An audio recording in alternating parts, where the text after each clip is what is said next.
Somewhere in the depths of the big city, where the unquiet dregs are forever being shaken together, young Murray and the captain had met and become friends. Both were at the lowest ebb possible to their fortunes. Both had fallen from at least an intermediate heaven of respectability and importance. And both were typical products of the monstrous and peculiar social curriculum of their overweening and bumptious civic alma mater. The captain was no longer a captain. One of those sudden moral cataclysms that sometimes sweep the city had hurled him from a high and profitable position in the police department, ripping off his badge and buttons and washing into the hands of his lawyers the solid pieces of real estate that his frugality had enabled him to accumulate. The passing of the flood left him low and dry. 1 month after his dishabituation, a saloon keeper plucked him by the neck from his free lunch counter, as a tabby plucks a strange kitten from her nest, and cast him asphalt-ward. This seems low enough, but after that he acquired a pair of cloth-top, button Congress gaiters, and wrote complaining letters to the newspapers. And then he fought the attendant at the municipal lodging house, who tried to give him a bath. When Murray first saw him, he was holding the hand of an Italian woman who sold apples and garlic on Essex Street, and quoting the words of a songbook ballad. Murray's fall had been more Luciferian, if less spectacular. All the pretty and tiny little kickshaws of Gotham had once been his. The megaphone man roars out at you to observe the house of his uncle on a grand and revered avenue. But there had been an awful row about something, and the prince had been escorted to the door by the butler, which, in said avenue, is equivalent to the impact of the avuncular shoe. A weak Prince Hal, without inheritance or sword, he drifted downward to meet his humorless Falstaff, and to pick the crusts of the streets with him. One evening they sat on a bench in a little downtown park. The great bulk of the captain, which starvation seemed to increase, drawing irony instead of pity to his petitions for aid, was heaped against the arm of the bench in a shapeless mass. His red face, spotted by tufts of vermilion, weak old whiskers, and topped by a sagging white straw hat, looked, in the gloom, like one of those structures that you may observe in a dark Third Avenue window, challenging your imagination to say whether it be something recent in the way of ladies' hats or a strawberry shortcake. A tight-drawn belt, last relic of his official spruceness, made a deep furrow in his circumference. The captain's shoes were buttonless. In a smothered bass, he cursed his star of ill luck. Murray, at his side, was shrunk into his dingy and ragged suit of blue sarge. His hat was pulled low. He sat quiet and a little indistinct, like some ghost that had been dispossessed. "I'm hungry," growled the captain. "By the top sirloin of the bull of Bashan, I'm starving to death. Right now I could eat a Bowery restaurant clear through to the stovepipe in the alley. Can't you think of nothing, Murray?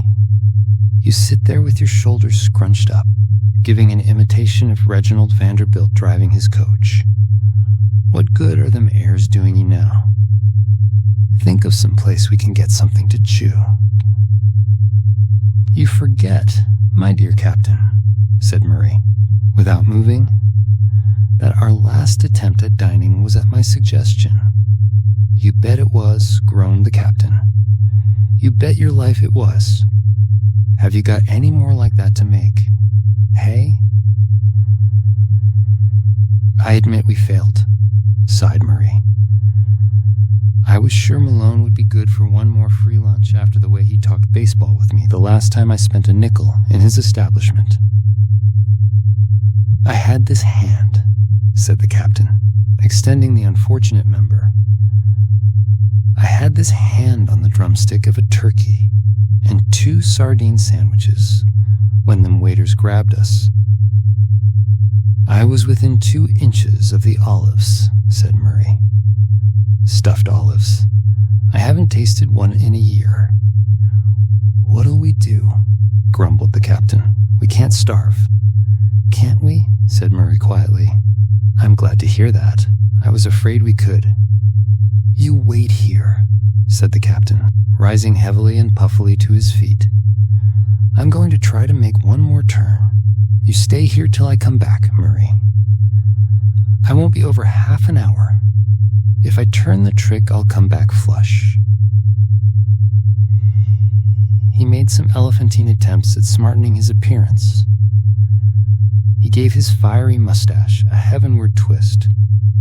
He dragged into sight a pair of black-edged cuffs, deepened the crease in his middle by tightening his belt another hole, and set off, jaunty as a zoo rhinoceros, across the south end of the park.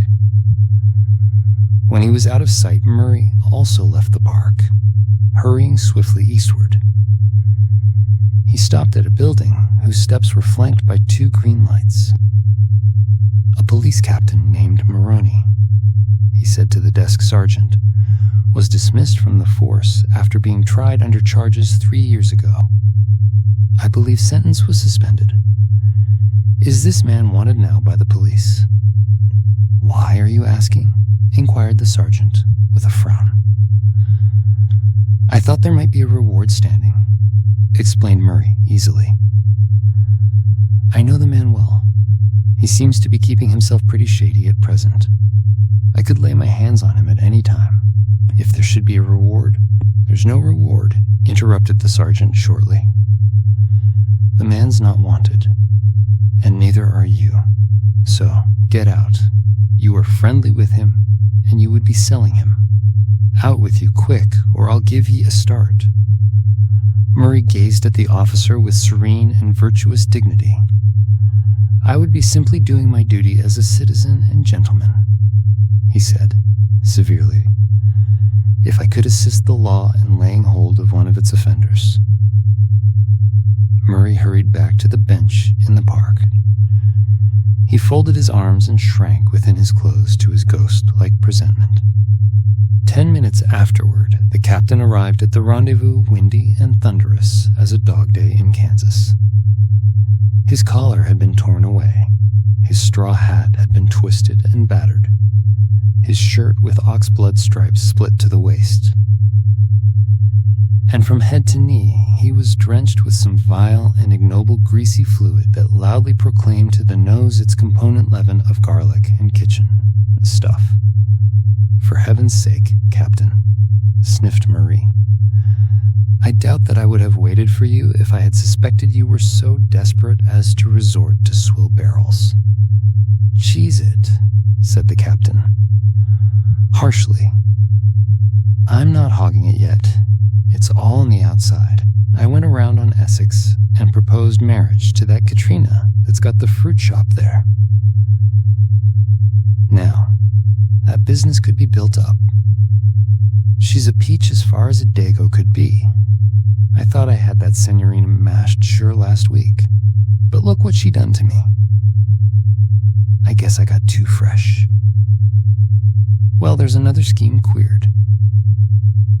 You don't mean to say, said Murray, with infinite contempt, that you would have married that woman to help yourself out of your disgraceful troubles. Me, said the captain. I'd marry the Empress of China for one bowl of chop suey. I'd commit murder for a plate of beef stew. I'd steal a wafer from a waif. I'd be a Mormon for a bowl of chowder. I think, said Murray, resting his head on his hands, that I would play Judas for the price of one drink of whiskey. For 30 pieces of silver, I would.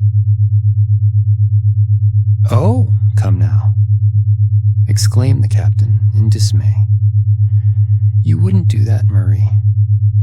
I always thought that Kaike's squeal on his boss was about the lowest down play that ever happened. A man that gives his friend away is worse than a pirate. Through the park stepped a large man scanning the benches where the electric light fell. "Is that you, Mac?" he said, halting before the derelicts. His diamond stickpin dazzled. His diamond-studded fob chain assisted. He was big and smooth and well-fed. "Yes, I see it's you," he continued.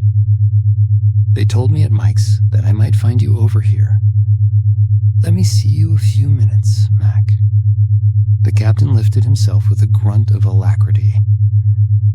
If Charlie Finnegan had come down in the bottomless pit to seek him, there must be something doing. Charlie guided him by an arm into a patch of shadow. "You know, Mac," he said, "they're trying Inspector Pickering on graft charges." "He was my inspector," said the captain. "O'Shea wants the job," went on Finnegan. "He must have it. It's for the good of the organization. Pickering must go under. Your testimony will do it. He was your man higher up when you were on the force. His share of the boodle passed through your hands. You must go on the stand and testify against him." "He was," began the captain. "Wait a minute," said Finnegan. A bundle of yellowish stuff came out of his inside pocket. $500 in it for you, $250 on the spot, and the rest. "He was my friend, I say," finished the captain. "I'll see you in the gang, and the city, and the party in the flames of Hades before I'll take the stand against Dan Pickering. I'm down and out, but I'm no traitor to a man that's been my friend." The captain's voice rose and boomed like a split trombone. "Get out of this park, Charlie Finnegan, where us thieves and tramps and boozers are your betters, and take your dirty money with you." Finnegan drifted out by another walk. The captain returned to his seat. "I couldn't avoid hearing," said Murray drearily. "I think you are the biggest fool I ever saw." "What would you have done?" asked the captain. "Nailed Pickering to the cross," said Murray. "Sonny," said the captain, huskily and without heat, "you and me are different. New York is divided into two parts, above 42nd Street and below 14th. You come from the other part. We both act according to our lights." An illuminated clock above the trees retailed the information that it lacked a half hour of 12. Both men rose from the bench and moved away together as if seized by the same idea.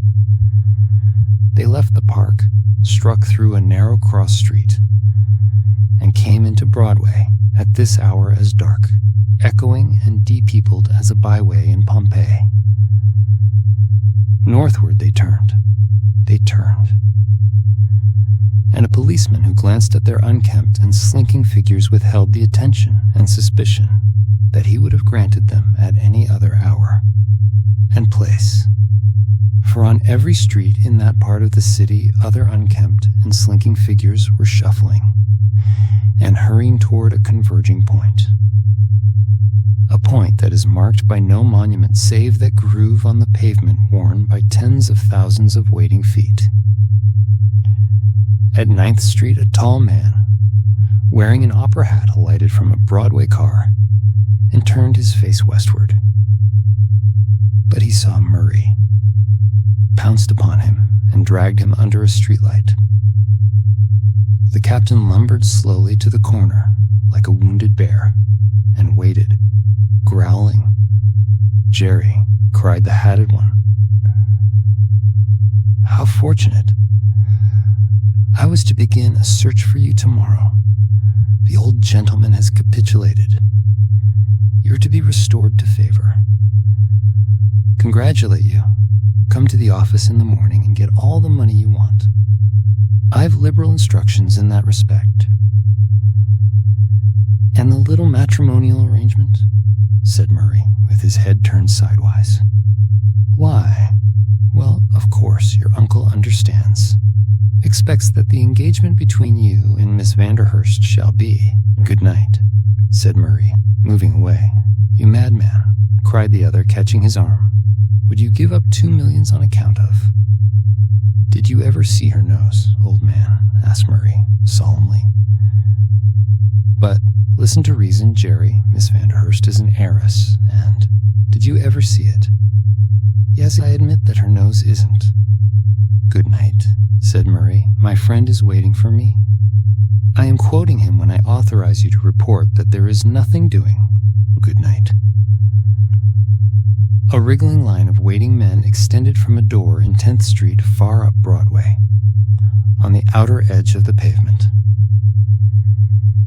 The captain and Murray fell in at the tail of the quivering millipede, 20 feet longer than it was last night, said Murray, looking up at his measuring angle of Grace Church.